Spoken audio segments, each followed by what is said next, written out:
You'll see it all with a free 1-month trial of Racing UK. Well, it's time now to concentrate on this weekend's Breeders' Cup meeting at Santa Anita in California. And the first race that we're going to pay attention to is the Breeders' Cup Distaff. Here are some of the leading contenders. The leader is Princess Violet. The leader by a length and a half moving into the far turn. America's second, and just a gentle reminder from Johnny Velasquez for Untappable. And there she goes on a march now after a 45-4 opening half mile. So Princess Violet is targeted by heavily favored Untappable, just a half length behind now. A break of another 5, and America couldn't keep up with the front runners. House Rules is now called on for run. Aqua Regia trails the field. And as the field comes to the top of the stretch, Johnny Velasquez is just a passive partner aboard Untappable, who takes the lead at the top of the lane. Untappable coming to the 8th pole, just opening up at will. Princess Violet, no match for Untappable. For Untappable is matchless. Oh, look at this. This is just poetry in four-legged motion. Untappable, her march to a title, continues unabated here. Down the backstretch they go, and Broken Sword all alone out here. Broken Sword has it by almost 3 now. Aya Tapper begins to cut into that lead from second. 50 Shades of Hay pushed along at the rail. Up alongside, doing hard time again. Piranda getting a little closer, is now only 5 off the leaders, and more chocolate last. Into the turn they go, and Broken Sword still the one to catch. Broken Sword by 2. Io Tapper now coming after her. Broken Sword, Io Tapper. Piranda moving up on the far side, doing hard time again. 50 Shades of Hay. They are coming to the quarter pole. Broken Sword, but now here comes Io Tapper with a big run. And Io Tapper moving up ominously. Broken Sword's tough though. She's trying to hold on. Homeward bound, and Io Tapper takes the lead. Broken Sword's trying to re-rally on the inside, running on late. Piranda past the 16th pole. Io Tapper shifting out. Io Tapper just in front. Broken Sword comes again. Io Tapper, Broken Sword. Io Tapper, what an absolute thriller. Close hatches 46-3. It's a bruising fraction over the money going here, but it is still close hatches on top, rounding the far turn.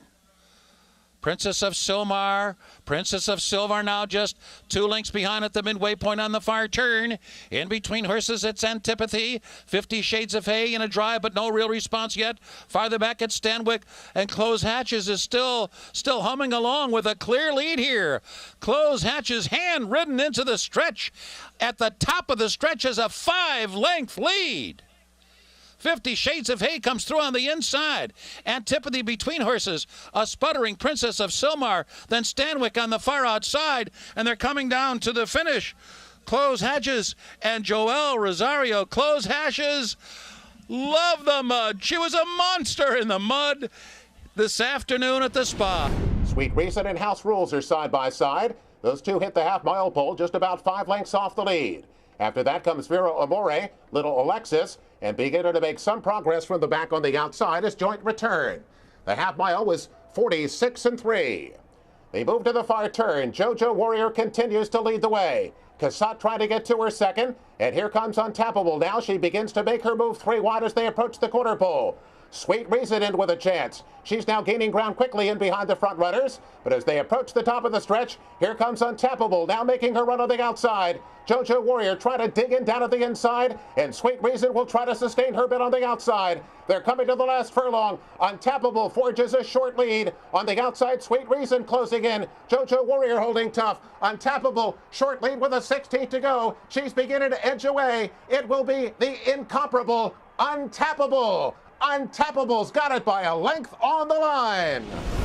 Belle Galantine now by almost 4 lengths over Stop Charging Maria. Endless Chatter down at the rail. And then it's Toasting, who's asked for a bit more and is coming on through. Stanwyck is 5th. Farther back, it's 50 Shades of Hay and Oasis at Midnight.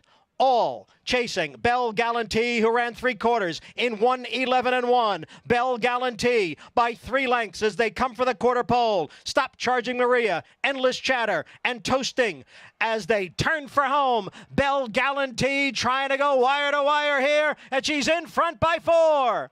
Stop Charging Maria in second. Then Endless Chatter, Toasting, and Stanwyck. Belle Galantine pouring it on in the stretch. The Belle Dame belongs to Belle Galantine, a 7-length winner. Stop Charging Maria was second. They're the top two into the far turn. They begin matching strides. 2 lengths in front of Sharuk in third. 3 more back to Molly Morgan. 3 back of that one to Got Lucky. And Don't Tell Sophia last. Ria Antonia puts ahead in front, but Close Hatches is still right there toward the inside. These two off the far turn together. And then 3 more lengths back to Sharuk. Ria Antonia from the outside has the lead. Close Hatches is still there, but needs to find more. And here comes Don't Tell Sophia with a big rally on the outside.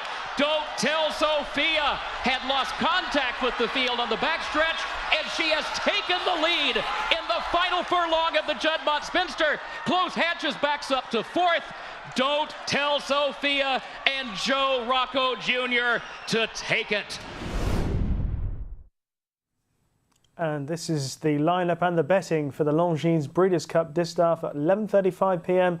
on Friday. The French challenger L'Amour de ma Vie is 12-1, Tis Midnight 6-1, Ayatapa 8s, Belle Galantine is 7s, 33-1, Unbridled Forever and Stanwyck. Don't Tell Sophia under Joe Rocco Jr., who stormed home in the previous VT we saw, is 7-1, Valiant Amelia 33s, Ria Antonia 14s, Untappable and Close Hatches at 7-2. James, now I obviously won't even begin to suggest that I know as much as anybody else on this, but from what I understand, Untappable and Close Hatches were the leading fillies going into the race. Close Hatches, though, comes here off her worst run of the year, though? Yeah, and that was an excellent montage we put together there by our director, Steve, and I think that the 4 horses really that stand out on form are the 2 at the head of affairs. Untappable, the brilliant Kentucky Oaks winner, last year's second, a multiple Graded Stakes heroine, Close Hatches, and then marginal contenders include Ayotapa and Belle Galantine, both of which we saw. The problem with Close Hatches and Untappable is they're both coming off their worst performances, actually. Although Untappable was victorious in the Cotillion there, which is the Grade 1 at Philadelphia Park we saw, she struggled home well below her brilliant 120s best. Now, excuses have been forwarded for us, always is the case, and supposedly she's been trained for the race. If she fires an earlier season effort, she'll be very hard to beat. Of Close Hatches, well, last year she was second in this race, but a bit disappointing, and she looked tired and bedraggled after a hard campaign. Is history repeating itself again? You can't really always categorise horses as fitting the same pattern each year. But certainly her last defeat when she was only 4th at Keeneland to Don't Tell Sophia was a disappointing effort. Perhaps the leaders overcooked it on that occasion. But still, I think there's reasons to be concerned. Of the 2 horses I mentioned who are marginal contenders, Belle Galantine's 2 biggest wins, the Delaware Handicap, and as we just saw there, the Belle Dame at Belmont, were with the benefit of an easy lead. She figures to find things harder up front this time, but she's a horse who, if she does get away with a soft lead, is very hard to beat. Close Hatches won't let her have that, would you? Unlikely, and there are others too as well who could hassle her up front. The Californian filly Ayotapa, there we saw her in victory, but since then she's been beaten in the Zenyatta Stakes by last year's winner of the Distaff, who won't be defending her title in Beholder. But she was also beaten, and comfortably beaten, by Bob Baffert's improving Tis Midnight, who you saw on that caption. He's also quite strongly fancied. The problem with Tis Midnight and the deep Keeneland closer that we saw, Don't Tell Sophia, is that they're miles behind Untappable and Close Hatches at the best of those 2 fillies. So this is a race which is, you've got putting question marks over a lot of runners here. And that's what the hallmarks of a good Breeders' Cup race, in that it's competitive. We've got horses trying to hold on to their form after a hard season in Graded Stakes company, and then these darker contenders who are coming through.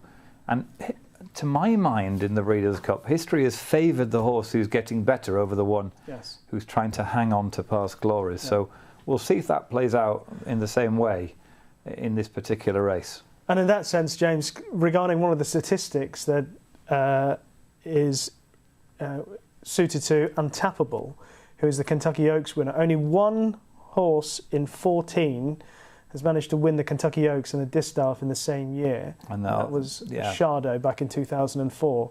So the stats say she's going to struggle, and that bears out what you're saying about horses trying to hang on to their form come Breeders' Cup meeting. Yeah, there are two reasons. There's a rather nefarious reason why it might be the case, and there's a plain old honest-to-goodness reason. Well, first of all, I'll tackle the latter, and that is the obvious intuition being that a horse who's been running hard can't carry on running hard forever, and if it meets horses who are trained for the race in what will be the most demanding physical encounter of the season, it's not surprising some might fall. The other thing, and you won't hear this from another British handicapper, I doubt, is that you really have got to, unless you're a complete naive fool, look at the past record of some of these trainers when the drug testing is at its most intense on Breeders' Cup. Trainers, to me, in America seem to have pockets of success in various states where it's easier to get away with perhaps using medication than it is in others. And so one thing you've really got to be aware of as you follow this meeting through is the stables whose horses are running well, because that does tend to correlate at the Breeders' Cup. And so you've got to look down. I'm not going to mention any names for fear of litigation, but I'm sure if you follow the sport, you'll be aware of who the likely suspects are. And if their horses are running well, then follow their horses in this race. If they're not, then play against them. Yeah. There is one European runner in the race, L'amour de ma vie at the top, Maxime Guillon, Madame Pierre Brandt. A filly who's done pretty well. She's clearly got a lot of talent. She ran well out in Dubai. She was a good second at Royal Ascot behind Integral. What are her chances, James, of putting up a show on dirt against some smart horses? Well, lots of talent. She's done it on an artificial surface before, hasn't she, at Deauville? And that, of course, a very different environment to the one she'll face here. But still, she's got ability, and if there is anything to the notion that American racing is at a slightly weaker ebb, and that perhaps some of these horses can't show their form on the big day for one reason or another, then a European parachuting in with good form, like L'Amour de ma vie, could well be a contender. She's a big unit, and physically the type to take to dirt racing. It is a stretch to name her as the winner, and on form she's nowhere near as good as Untappable. And a couple of the others as well. But I wouldn't rule her out. Well, that's one of the questions I'll ask you in relation to L'Amour de ma vie, and we would talk about it later with Toast of New York. It was interesting reading an interview with Michael Buckley talking about Toast of New York, and he was saying he was speaking to other trainers, and they are telling him that Toast of New York looks like a dirt horse. What are they seeing? Well, you shouldn't need them to tell him, really, should he? It's completely obvious and always has been throughout the horse's career. And I'm actually, quite frankly, amazed the owner is saying something like as naive as that at this stage. It's totally obvious. It always has been. Jamie Osborne's known it from day one. He's told me from day one. If you could explain to us when people say, yeah, he looks like a dirt horse. Right. There are various reasons why horses may be predisposed to running their best races on dirt or on grass. First of all is the style of racing, which is different on the two surfaces. Because of the physical requirement of getting out of kickback, dirt races are, by and large, overly strongly run. In other words, there is negative acceleration in the second part of the race. Horses get tired.